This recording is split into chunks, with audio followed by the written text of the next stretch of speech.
To start talking about what happens when you pump groundwater from a well. What happens to the groundwater? Previously, we just had the groundwater going on our paper from left to right. We had a constant gradient. We said that's not really true for an unconfined aquifer, but when you have a well, you have radial flow to the middle, and we have something called a drawdown curve. So you have notes that look like this. We're going to start with a confined aquifer because actually the math is a little simpler for a confined aquifer, and then we'll introduce an unconfined aquifer. So we have a confined aquifer here. So we have a confining layer on top and bottom of the aquifer. We have an aquifer thickness. We'll need that number. Remember, for everything in groundwater is based on Darcy's law, and we need an area of flow for that. So we're going to pump water out of here. So we use a Q for our pumping rate, our flow rate. We're pumping out there.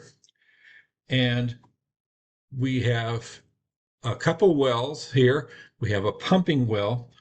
The pumping well actually has a radius of not 0. Where can I draw this here? We have the radius of the well. And then we have other wells at distances from the pumping well. So I'll call this maybe R1, the closest one, and R farther away, R2. It doesn't actually matter which ones we call 1, which one we call 2. The math will take care of itself. The signs will work themselves out. We have those 2 wells. It doesn't really matter that they're both on one side. They could be back behind there, in front of there. The only number that we care about is the radius because it's going to be symmetrical by radius. All right, so we're going to start out with the head. Remember, for confined aquifer, this is not actually the water level.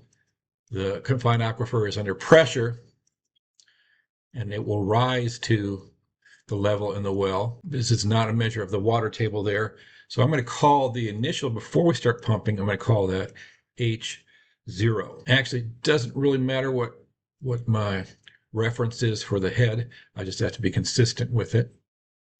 So let's just say for our purposes, the head is initially the same in all these wells. It's just straight across there. Then we start pumping the guys. We haven't actually pumped it yet. We start pumping it, and I'll put down there after we start pumping it. So this is going to be the head at the well. I'll call HW. And again, it does have a radius of the well, the radius of the hole. It's not 0. And then you have a cone of depression. So the farther away you are from the well, from the pumping well, the more it draws down. So you have something that looks like that. That's not too bad. It has some curvature in it. Hopefully you can see the curvature in there.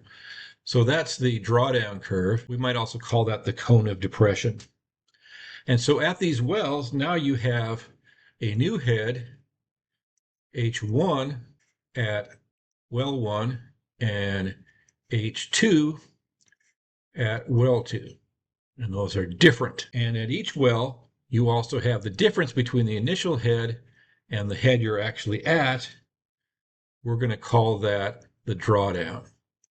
I'll put the label up here. We like to use an S for that. Lots of S's in groundwater. We love the letter S for some reason.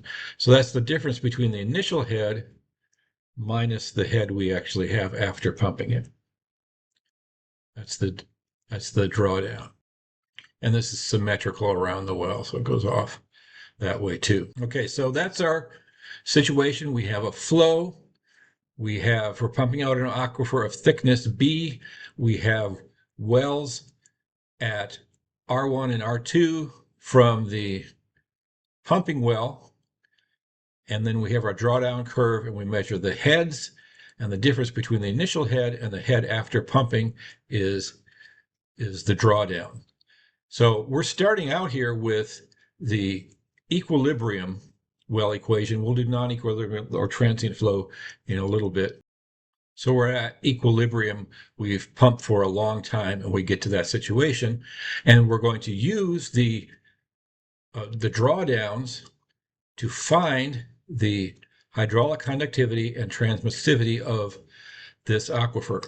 Or alternatively, we have the hydraulic conductivity and transmissivity of the aquifer, and then we can calculate the drawdowns for a certain pumping rate. So here are the terms. Pumping rate, H0 head before pumping, heads after pumping, the radius, the drawdown, initial head minus later head, and the aquifer thickness.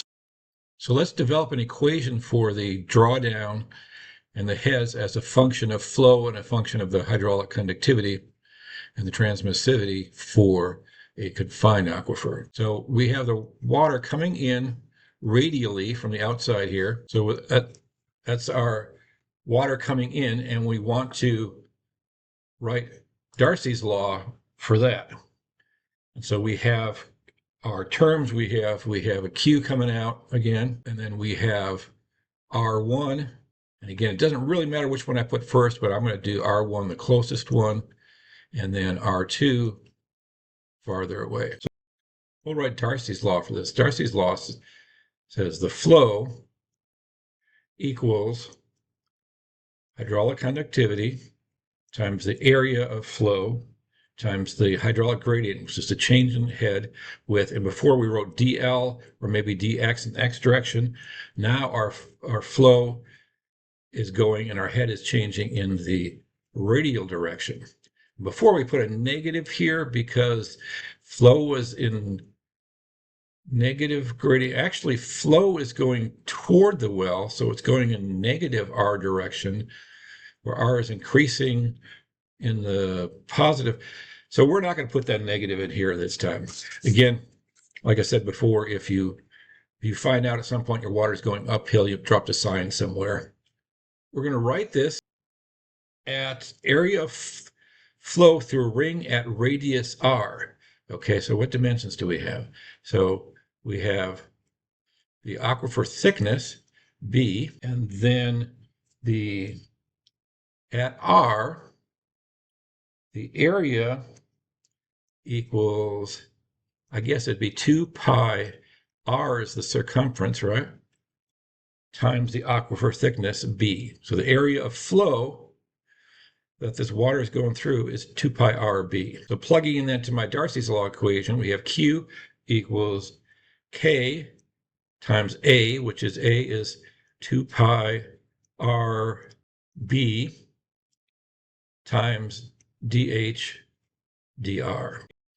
This can be arranged to 1 over r dr equals 2 pi kb over q dH. So separate our variables. So we integrate this from R1 to R2 and from H1 to H2. It's an integration sign, H1 to H2. So integration and algebra happen, and we rearrange this to find that Q equals 2 pi kb times H2 minus H1 over the log, which we integrate 1 over r dr, we end up with the log of r, natural log of r, r2 over r1. Where this term here, kb, is the transmissivity. So it's a property of a confined aquifer. We don't have transmissivity for unconfined aquifer. So I realized in the intro I was saying transmissivity. I don't know if we defined it yet, but it's the combined term of the hydraulic conductivity and the aquifer thickness. So actually we don't necessarily need to know the aquifer thickness to find the transmissivity. Given the heads at certain radius and the transmissivity, we can calculate what the flow is, or maybe more often we want to rearrange that and we can solve for the transmissivity as a function of the drawdowns and the flow. So it's Q over 2 pi H2 minus H1, extend this out like that, times the log of R2 over R1. So we said the drawdown is the initial head minus the final head. And the difference between the heads then, H2 minus H1, parentheses there. That would be, I guess that would be turn out to be the S1 minus S2 if you do the algebra on that. So the difference in the heads is the same as the difference between the drawdowns, except like a different sign, right? Because H2 is higher than H1, means there's less drawdown in H2 than H1. So I can actually use the drawdowns in there. So I wrote this note here, and this matters because this is for the confined case. We do not have that for the unconfined case. Spoiler alert, we're going to end up with a square term for the unconfined case. I'm going to skip ahead and go to the last page of these notes and do a little example for confined aquifer. We're pumping at 100 gallons per minute from a 4-inch diameter well in a 6-inch diameter borehole. So the well is the pipe that's inside. The hole is going to be bigger than the pipe. Aquifer thickness is 30 feet, that's B. The drawdown, we get a 4-foot drawdown at R equals 45 feet and a 6-foot drawdown at R equals 35 feet. All right, so we're pumping out a well here. And then at 45 feet, we have a 4-foot drawdown. And at 35 feet, maybe I'll do this show this on the other side. We have a 6-foot drawdown. So 4 feet at 45 feet, 6 feet at 35 feet. I don't know if you can see that. So I'm going to jump to my equation here.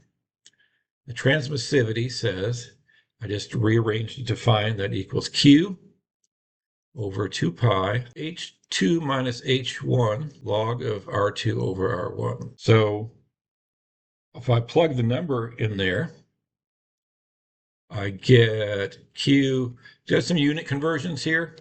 R2 over 1, I don't actually have all the unit conversions written out. Gallon per minute over 2 pi. H2 minus H1, which one is 2 and which one is 1?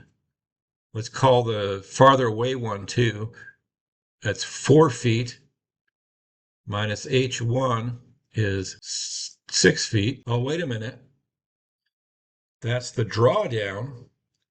So the drawdown, so that's a minus 2-foot difference in heads, which means there's a 2-foot difference in drawdowns. So the change in drawdown equals 2 feet. So those were the drawdowns, not the heads. So the 2-foot difference in drawdowns, which means a 2-foot difference in heads, and the sign changes, the order changes. I don't know if you followed all that, but again, here is in log, and I said what the farther one was 2, so that's 45 feet. And the closer one was 35 feet. And if you do these unit conversions, you get, what is it, 448 CFS per gallon per minute? Something like that. Do the unit conversion, you get 385 square feet per day. Hydraulic conductivity and transmissivity are always positive. H2 minus H1 and R2 minus R1, no matter which one you put H2 and which one you put 1, if you line these up correctly, the signs will cancel out. So R1 is smaller, this will be negative, but then this will be negative. So if you get a negative sign, either you didn't line these up right or you made a mistake going from drawdowns to heads. It should be positive. All right, part B was the hydraulic conductivity. So T equals KB, so K would equal T over B, where B is the aquifer thickness, equals 385 feet squared per day. There are a lot of different units used for hydraulic conductivities and transmissivities. Over 30 feet equals 12.8. One of the units with that would be feet per day. So K is not a velocity, but it has units like a velocity. Transmissivity has units like dimensions squared over time. Part C, what is the drawdown at the pumping well? Well, I can rearrange this so I have all the radiuses, and I can rearrange that for H2 minus H1 at a radius of, what was my number? 4-inch diameter well, 6-inch diameter borehole. I want the borehole radius of 0.25 feet.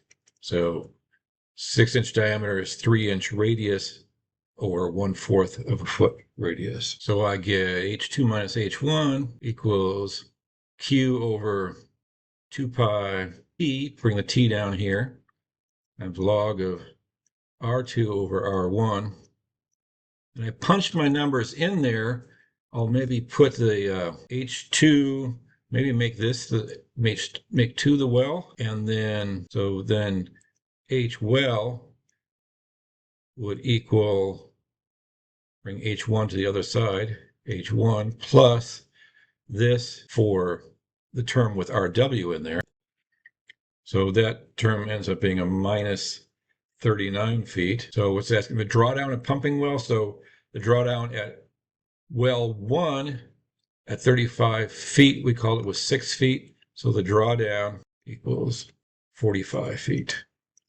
Follow all that. I don't know if I did a good job saying that, keeping the signs right, but again, the signs should work out. Should have more drawdown the closer you are to the well. So the highest drawdown will be at the radius of the well. Out of curiosity, where does that fall with these different materials?